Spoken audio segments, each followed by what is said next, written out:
Kebakaran lahan gambut terjadi di dua lokasi berbeda di Kelurahan Sabangau, Kecamatan Sabangau, Palangkaraya, Kalimantan Tengah, Sabtu malam. Api semakin membesar karena lahan dan semak belukar yang terbakar dalam kondisi kering akibat cuaca panas yang terjadi dalam beberapa hari terakhir. Dalam upaya proses pemadaman, tim Darkarhutla Dinas Kehutanan Kalimantan Tengah harus berjalan kaki sejauh ratusan meter menuju titik kebakaran sambil membawa peralatan karena akses jalan yang sulit. Mereka juga harus mencari sumber air yang minim di lokasi kebakaran untuk melokalisir api agar tidak semakin menyebar ke area yang lebih luas. Sepanjang hari Sabtu ada 4 titik kebakaran di lokasi berbeda yang berhasil dipadamkan yang tersebar di 3 kelurahan dengan luas lahan yang berbeda. Sampai malam ini kita ada 4 titik pemadaman. Untuk lokasinya di mana? Untuk lokasi kita pertama ada di Kelurahan Bukit Tunggal, Kelurahan Kelampangan, dan Kelurahan Sebaru yang terakhir ini. Setelah berjibaku selama lebih dari 1 jam, api berhasil dipadamkan. Warga diimbau untuk tidak membakar lahan dengan sembarangan, karena dapat membahayakan lingkungan, mengganggu aktivitas dan kesehatan masyarakat. Dari Palangkaraya, Kalimantan Tengah, Desata Ainis melaporkan.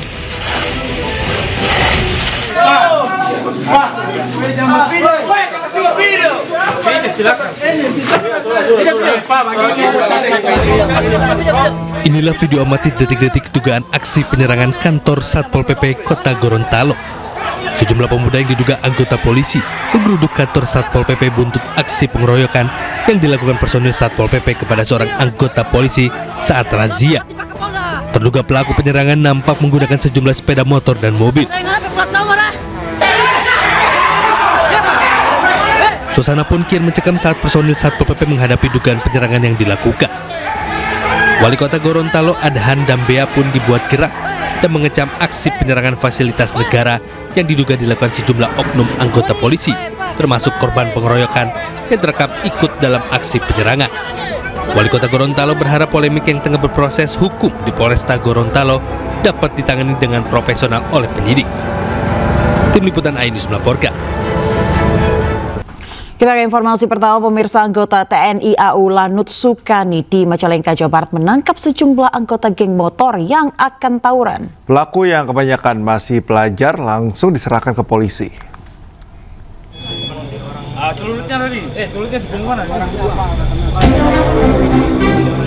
Sejumlah remaja anggota geng motor yang akan tawuran ini berakhir di tangan anggota TNI AU Lanut Sugiri Sukani. Mereka langsung diberi pembinaan sebelum diserahkan ke polisi. Penangkapan bermula dari laporan warga yang mengaku resah dengan adanya gerombolan remaja bersenjata tajam. Laporan ini ditindaklanjuti petugas jaga Lanut Sugiri Sukani dengan memblokade jalan. Namun blokade ini terobos pelaku hingga 7 pelaku terjatuh dan diamankan petugas. Kami melaksanakan penghadangan kita buat blokade untuk menghadang massa kurang lebih 60 orang. 60 orang kita blokade, tetapi mereka menerobos blokade tersebut. Petugas TNI AU Lanut Sugiri Sukani langsung menyerahkan 7 pelaku tawuran ke pihak kepolisian sektor Lingkung. Dari Majalengka, Jawa Barat, Muhammad Zeni Johadi Ainus melaporkan. Seorang oknum anggota TNI Angkatan Udara bersama istrinya terlibat cekcok dengan seorang pedagang wanita di kawasan kuliner Maros, Sulawesi Selatan. Kenapa sifatku? Kenapa? Nah, kenapa sifatku? Kenapa sifatku? Kenapa sifatku? Tahu kok banyak. Nah, kenapa sifatku? Itu sifat. Dalam video yang beredar di media sosial terlihat oknum prajurit berseragam TNI Prada ANP terlibat cekcok dengan seorang pedagang wanita. Kenapa sifatku tadi dibilang? Diduga dipicu masalah pekerjaan, oknum ini nampak emosional dan diduga melakukan tindakan kekerasan. Kenapa sifatku? Kutanya gitu. Peristiwa yang terjadi pada Selasa 8 Juli 2025 ini telah dilaporkan ke Denpom dan Polres Maros. TNI menegaskan akan menindak tegas anggotanya dan mengimbau prajurit untuk menjunjung tinggi etika saat berinteraksi dengan masyarakat sipil. Kenapa sifatku? Kenapa? Nah, kenapa sifatku? Sebelum itu video yang itu belum dipencet HP-nya, belum sempat ke video. Cuman dia mau rampas itu HP. Saya kasih gini HP, terus kena dada saya. Itu juga saya keberatan di situ. Pemirsa, sebuah truk yang mengangkut 20 warga terguling dan masuk ke dalam jurang saat melintasi di jalan menurun di Toraja Utara, Sulawesi Selatan. Akibatnya 4 orang meninggal dunia dan 16 orang lainnya luka berat.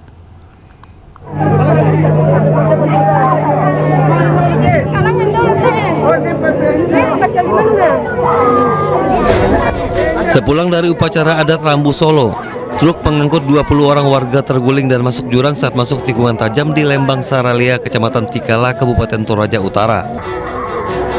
Kecelakaan tunggal ini terjadi saat truk melaju dari arah Pangala menuju Tikala. Namun naas di tengah perjalanan truk terguling dan masuk jurang. Akibat peristiwa ini 4 orang tewas dan 16 orang lainnya mengalami luka-luka. 9 orang diantaranya menderita luka ringan sementara 7 orang lainnya menderita luka berat. Akibat dari kejadian laka lantas tadi dapat kami sampaikan bahwa 4 orang meninggal dunia, kemudian ada 7 orang yang mengalami luka berat, ada 9 orang yang mengalami luka ringan. Diduga truk mengalami remblong saat melewati jalan yang menurun sehingga lepas kendali saat memasuki tikungan tajam. 4 korban tewas masih berada di ruang jenazah Rumah Sakit Elim Rantepao dan akan segera diserahkan ke pihak keluarga. Dari Toraja Utara, Sulawesi Selatan, Jufri Tonapa Ainus melaporkan. Ke informasi selanjutnya, pemirsa, kasus kematian diplomat muda Kementerian Luar Negeri Arya Daru Pangayunan dengan wajah tertutup lakban hingga kini menjadi misteri. Dalam kamera pengawas, seorang penjaga kos nampak memeriksa kamar dengan mengintip dari celah pintu sambil berkomunikasi dengan orang lain lewat ponsel.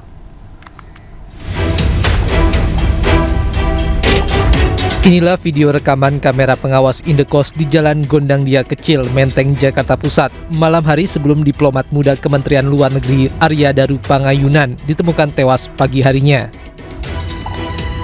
Sekitar pukul 00:27 8 Juli, nampak seorang penjaga kos berjalan mondar-mandir di sekitar kamar kos korban.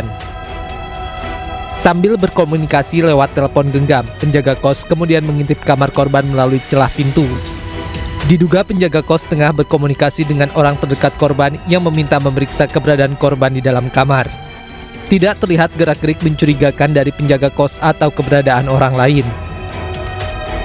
Video itu merupakan rekaman terakhir aktivitas yang terlihat di halaman Indekos sebelum Arya Daru Pangayunan ditemukan tewas pada pagi harinya dengan wajah terlilit lakban. Polisi selidiki setiap detail barang bukti termasuk jejak sidik jari pada lakban yang melilit bagian kepala korban. Selain itu, polisi juga menunggu hasil penyelidikan patologis terhadap organ tubuh korban. Usai olah TKP, polisi pastikan tak ada dokumen dan barang berharga yang hilang. Tidak ada indikasi kekerasan pada tubuh korban. Sejauh ini 5 saksi sudah diperiksa termasuk penjaga kos dan istri korban.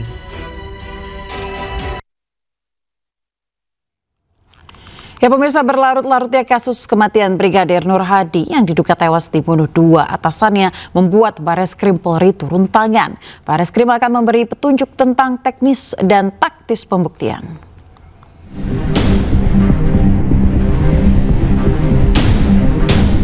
Kasus kematian Brigadir Nur Hadi yang terjadi 3 bulan yang lalu, tepatnya pada 16 April 2025, belum menemukan titik terang pelaku penganiayaan yang menyebabkan Nur Hadi tewas. Karena itu, Bareskrim Polri turun tangan membantu kasus tersebut agar lebih terang. Terutama memberi petunjuk tentang teknis pembuktian khususnya dalam penerapan pasal.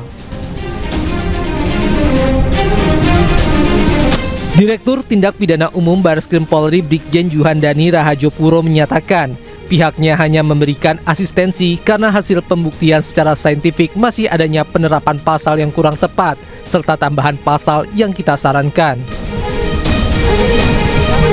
Sejauh ini Polda NTB sudah menetapkan 3 tersangka, yakni Kompol Imade Yogi Purusa Utama selaku atasan, Ibda Haris Chandra, dan seorang wanita Misti Puspitasari.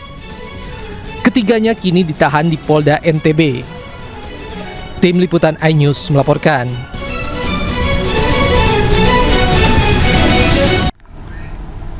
Dua anggota Polri, yakni Kompol Imade Yogi Purusa Utama dan Ibda Haris Chandra ditetapkan sebagai tersangka dalam kasus kematian Brigadir Muhammad Nur Hadi di Gili Trawangan.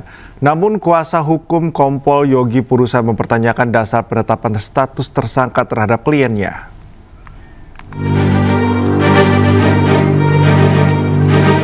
Tim kuasa hukum Kompol Imade Yogi Purusa Utama, salah satu tersangka dalam kasus kematian Brigadir Muhammad Nur Hadi di Gili Trawangan, menyayangkan Direktur Reskrimum Polda Nusa Tenggara Barat yang hanya memaparkan penyebab kematian Brigadir Nur Hadi. Dari hasil otopsi tanpa mengungkap kronologi lengkap kejadian di Villa Gili Trawangan. Berdasarkan keterangan saksi, Kompol Yogi Purusa disebut bahkan berusaha menyelamatkan Brigadir Nur Hadi yang ditemukan di dasar kolam. Tim pengacara juga mengaku belum mendapat penjelasan terkait posisi hukum kliennya dalam dua pasal yang disangkakan, yaitu pasal tentang penganiayaan yang menyebabkan kematian dan tentang kelalaian. Mengenai peristiwanya itu, kami juga ingin tahu peristiwanya seperti apa. Seperti tadi kami sampaikan bahwa klien kami telah berupaya menyelamatkan korban. Dan tadi sudah ditunjukkan korban masih saturasinya 42 dan dibawa ke klinik. Jadi pada waktu dibawa ke klinik itu posisi almarhum menurut dokter pada waktu itu juga masih hidup. Sebelumnya, Direktur Reskrimum Polda Nusa Tenggara Barat menyatakan hasil otopsi mengungkap Brigadir Nur Hadi mengalami kekerasan fisik dan tanda-tanda pencekikan sebelum tenggelam di kolam. Dari Mataram, Nusa Tenggara Barat, Hari Kasidi iNews melaporkan.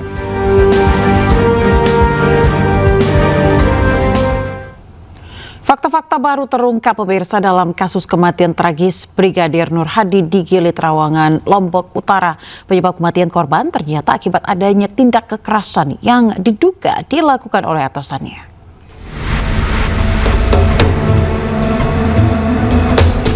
Muhammad Nur Hadi, anggota BIT Propam Polda Nusa Tenggara Barat ditemukan tewas di dasar kolam salah satu villa di kawasan Gili Trawangan, Lombok Utara pada tanggal 16 April 2025.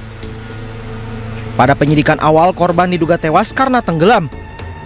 Tragedi kematian polisi dengan pangkat brigadir ini sebulan ditutup oleh penyidik. Namun kuatnya dorongan publik terhadap pengungkapan kasus ini membuat polisi akhirnya bertindak. Dan berikut kronologi kematian Brigadir Nur Hadi. Pada hari Rabu 16 April 2025, Brigadir Nur Hadi bersama para pelaku datang ke salah satu villa di Gili Trawangan, Lombok. Di sana mereka menggelar pesta bersama teman wanita. Kemudian pada pukul 20 waktu Indonesia Tengah, korban Nur Hadi berendam di kolam bersama pelaku dan teman wanitanya. Kombes Syarif menyebut Brigadir Nur Hadi diduga merayu teman wanita pelaku. Lalu pukul 21 waktu Indonesia Tengah, pelaku diduga menganiaya korban di dalam kolam hingga pingsan dan korban dibiarkan hingga akhirnya tewas. Kemudian pukul 21:20 waktu Indonesia Tengah, pihak villa menghubungi salah satu klinik. Korban sempat diberikan pertolongan pertama, namun kondisinya tidak memberikan respons. Korban dinyatakan meninggal dunia pada pukul 22:14 waktu Indonesia Tengah. Hal itu terungkap dari hasil otopsi. Penyidik kemudian memeriksa 18 saksi untuk mengungkap kasus itu. Tim Liputan iNews melaporkan. Beralih ke informasi lainnya, pemirsa, kebakaran hebat melanda kawasan padat penduduk di Kelurahan Gunung Sari Ulu, Balikpapan, Sabtu dini hari. Akibat korsleting listrik, 2 bangunan rumah bertingkat ludes terbakar.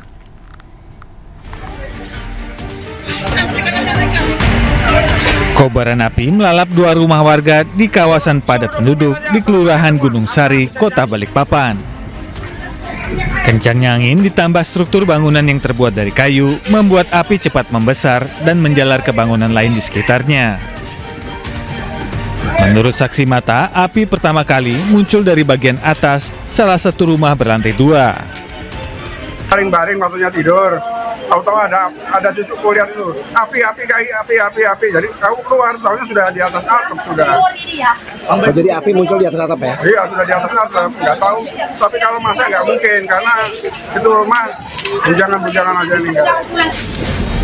Sebanyak 9 armada pemadam kebakaran dari berbagai unit diterjunkan ke lokasi untuk memadamkan api. Setelah berjuang selama lebih dari 1 jam, api berhasil dijinakan.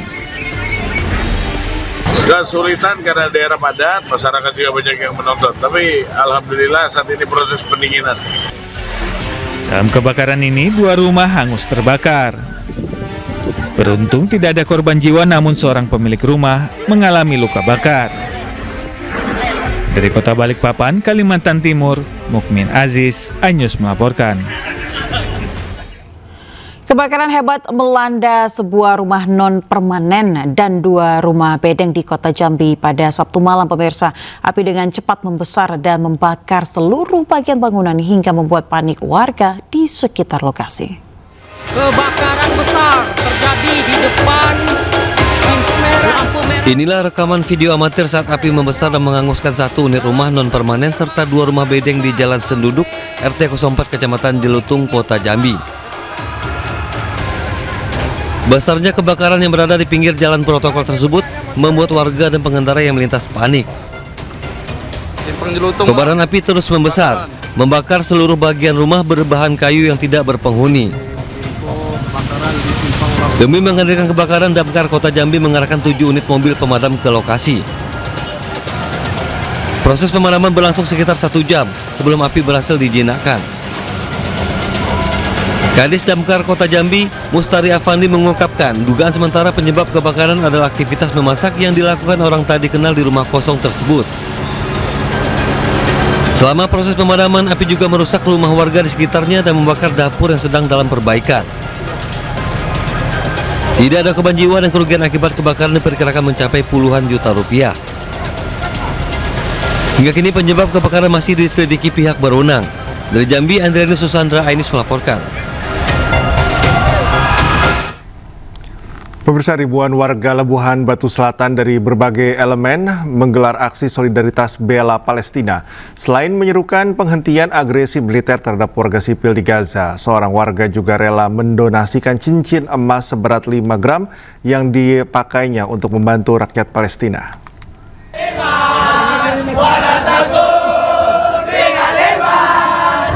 Sambil membawa berbagai atribut Palestina, ribuan warga Labuan Batu Selatan menggelar aksi solidaritas untuk rakyat Palestina. Poster dan spanduk bertuliskan boikot terhadap produk Israel turut mereka bawa.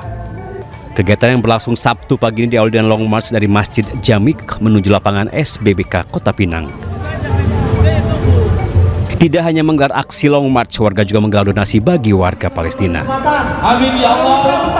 Sangatlah senang hati saya, ikhlas saya. Karena itu sudah lama saya inginkan untuk menumpang saudara kita yang ada di Palestina. Hari ini nampak sekali bagi kita banyakan dari masyarakat kita, yaitu kaum ibu dari perwiritan yang ada di Labuan Batu Selatan. Donasi yang berhasil dikumpulkan dari aksi ini mencapai 140 juta rupiah untuk disalurkan bagi rakyat Palestina melalui lembaga kemanusiaan. Di Labuan Batu Selatan, Sumatera Utara, Randi Kurniawan, iNews melaporkan.